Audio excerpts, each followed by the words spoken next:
It's March. Welcome to March. Here we are. The focus of this month is spiritual enrichment. We're going to enrich our spiritual understanding and allow ourselves to be enriched by Spirit, by the spiritual qualities. Today we're going to focus on the spiritual qualities of grace and ease. Who would like to experience more ease in their life? Yeah. Or grace and ease, spiritual qualities. You know, the universe wants us to be happy. Truly. It's really set up for that. You know, that life is here to support us, to support our well-being, to support the realization, the unfoldment of our full divine potential. The universe is set up for that. You know, it's kind of like the blossoming of a flower. You guys have been seeing buds blossoming everywhere. So cool. Blossoming of a flower. A flower is supported naturally by life. You know, it's nurtured by sunshine and rain, and it's coded to blossom in the right season. Now, this is a little early, but it's close enough to be the right season. Well, so are we.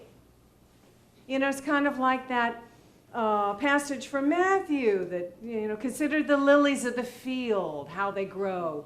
They toil not, neither do they spin. And yet, I say to you, Jesus says, that Solomon in all his glory was not arrayed as one of these. You know, that saying is not just for Christians. It's not just for people who follow Jesus. That is wisdom. That is deep wisdom that mystics and sages have understood for, you know, a long time. It actually sounds a little Tao-like, doesn't it? A little Tao-like. Well, there's this ancient saying that Ernest Holmes, who is the founder of Science of Mind, used to quote all the time, and it says, "To him who can perfectly practice inaction, all things are possible." To him who can perfectly practice inaction, all things are possible. And if part of you is going, what? I mean, that is so contrary to our human understanding. It's so, you know, we understand, particularly in the Western world, we understand we need to take action. We need to act. We need to take a lot of action. We need to grab the bull by the horns. You know? You heard that? Now, can you imagine grabbing a bull by the horns? Wouldn't be too happy, right? Probably toss us up in the air like a wet noodle. We have been operating under this assumption that life is a struggle. We've all been told a lie, that we need to struggle to get ahead, to compete, to win, to get the highest bid, to make sure we win and someone else loses, and work real hard and make it happen and force it happen. And all of that is fighting against the natural unfoldment, the natural process of unfoldment. We're actually working against the universe. And it's exhausting. Have you noticed? It's exhausting. It'll wear us out and make us old before our time. We don't want that. It's not our job to struggle to make things happen, to work real hard to try to be happy, to really try to figure out, you know, how to manifest my good. No, our job is to make our good welcome. To make our good welcome. To make wholeness welcome. To make love welcome. To make the realization of our heart's desires welcome. Isn't there? There's ease in that. There's grace in that. Let's say that together. I am making my good welcome. I am making my good welcome. Yeah. Now, of course, that doesn't mean, you know, I'm not saying that we don't, there's not effort involved. Of course, we plan, we move our feet, But we can move our feet. That process of moving our feet can be a joyous thing. We can choose joy. We can choose that to be a joyous thing. And really, the real effort that is required of us, or maybe I should say the largest focus of our energy and attention, is in staying connected with Source. Staying connected with that vibrational field of love. Staying true to our loving self as much as possible. So to continue in that passage in Matthew, seek ye first the kingdom of God and his righteousness. Now in New Thought, righteousness is right useness. The right use of spiritual laws. The right use of spiritual laws, and all things shall be added. All these things shall be added. So, in other words, seek first to connect with that one power and presence. Seek first to connect with that spiritual reality of your being. That's the kingdom of God within. And seek to also stay connected in that feeling tone of well-being. That feeling tone of love. To embrace the understanding that the highest vision for my life is already established in the spiritual realm, in the invisible. All I need to do is feel into it. In other words, not enough to know my wholeness, to know that my highest and best is already established in the invisible, but to feel my way into it. To feel, what is that like? To allow myself to resonate with it, to feel the joy in its reality. And then, the next thing, perhaps the trickiest part of this, is trust. Trust. Letting go of the how, letting go of the struggle, letting go of trying to fix, trying to manipulate, letting go of a specific way that that's supposed to look. That's the hardest part for me. Letting go of that specific thing. All of this is practicing inaction. It's not really inaction because there's a lot going on in consciousness, right? There's a lot of shifting involved in consciousness. It just looks like inaction in the world. And so then the only thing that we do now is just move our feet. But move our feet only following divine guidance. To move our feet in joy. To dance into our wholeness. That's how we make our good welcome. That's how we make our good welcome. So some of you know that I had a vision a little over 2 years ago. Well, I've had lots of visions, but the one I'm going to talk about today. I had a vision of living on a lake. There's something about the stillness of a lake. The water, I don't know, it just fills me with peace. It stills my mind. The ocean is like that too, but even more so, lake. I remember Lorraine said to me, well, you're a water sign. That makes sense. Yeah, okay. And so I set my intention to find a house on a lake. Dana and I were at the time beginning to talk about downsizing because our kids were about to go off to college and, we didn't need all that room anymore. So I shared my idea of the house on a lake, and he kind of liked it too, and maybe not as much as I did, but, we set forward. And so the first thing I did was download pictures of a house on a lake, of actually being inside the house looking out onto a lake. And I put them on my vision board. And I got into that that space, that vibrational field of love, and I'm, imagining what it would be like. What would it be like to sit and have coffee out on the deck, looking out on the lake in the morning, or with my husband in the evening, look at this sunset on the lake, or the geese landing on the lake. Remember, I read a poem last year about that. So that was that interior work. And then we sort of decided, okay, let's go for it. Let's look for a house on a lake. And our agent looking for a house on a lake. And we soon discovered there just wasn't much available. There's Lake Orange, which is a big, beautiful lake, but it's like 15 minutes north of Hillsborough. And so it was just too far, a little too rural.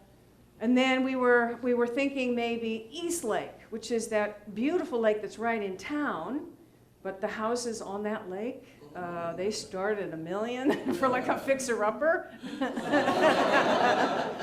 So that was out. So we looked at houses that maybe they had ponds in the back. That was getting close. Wasn't quite it.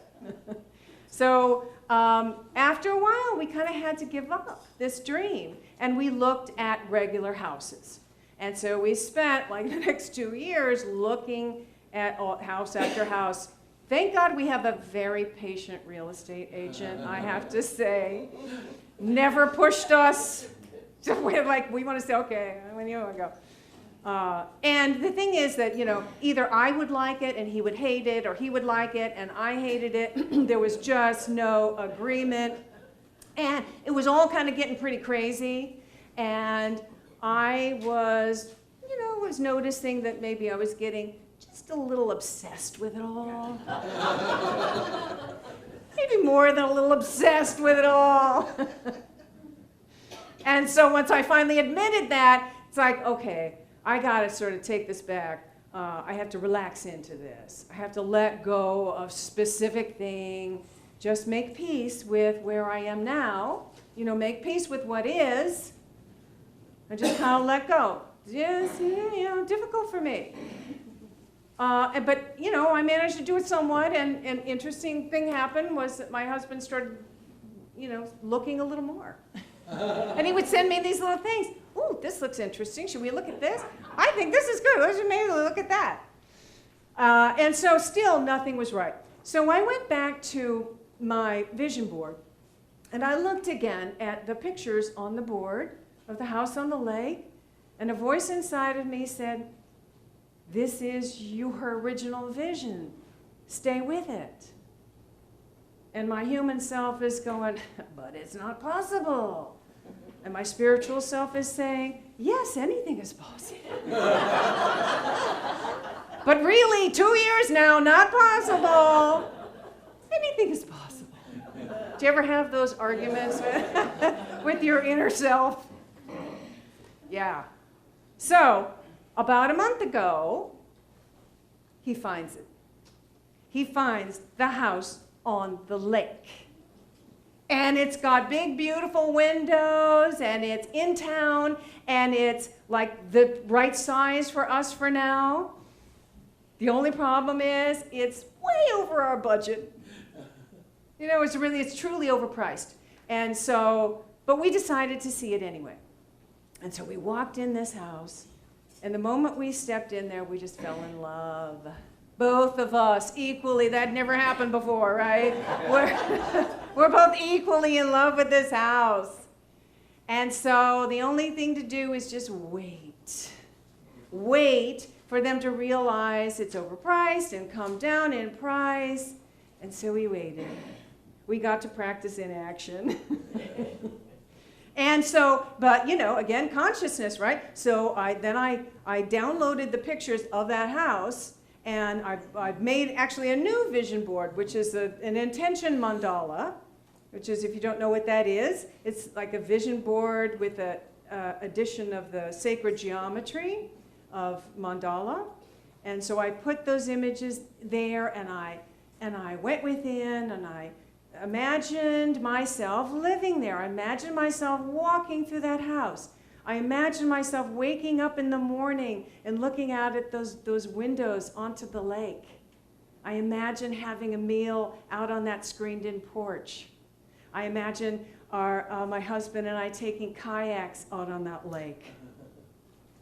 I was mentally already living in this house, right? And so, we're waiting and waiting. We finally, we're driving on Friday, the Friday before last, we're driving to Raleigh for a dinner party in the rain. And our agent calls us and said, there's another offer on the house, so if you're interested, you got to make an offer now. And probably more than what you were thinking, to stay competitive. And so we breathe through it and listen to inner wisdom. And I have to say, my husband's much better at this, of listening to the inner wisdom than I was. And so we set an offer, which still was way under what they were asking. And then at that point, really had to let go. Just had to, and it was like everything I could do to be present at that dinner party with those lovely people, because I'm fighting in my head, oh my God, I'm already mentally living in this house. I've got the passionate thing going on, but I've got to let go because chances are this is not going to happen. It's an interesting balance that, but there's a balance between passionately embracing your vision. You want to be passionate about it. You want to be invested in it. And also at the same time releasing a specific outcome.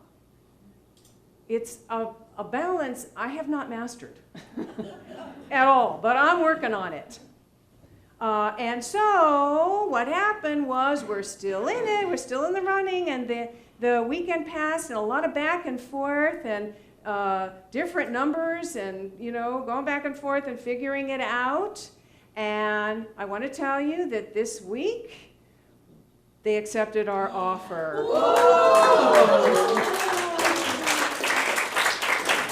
We are moving into our house on the lake at the end of April. How's that for blossoming in the right season, right?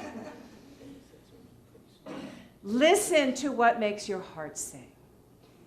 What fills you with joy? What feeds your soul? And when you find it, embrace that. Embrace that vision and seek first to connect with Source. Seek first to connect with that spiritual reality of your being and spend time there. And spend time in that vibrational field of love and feel your way into it.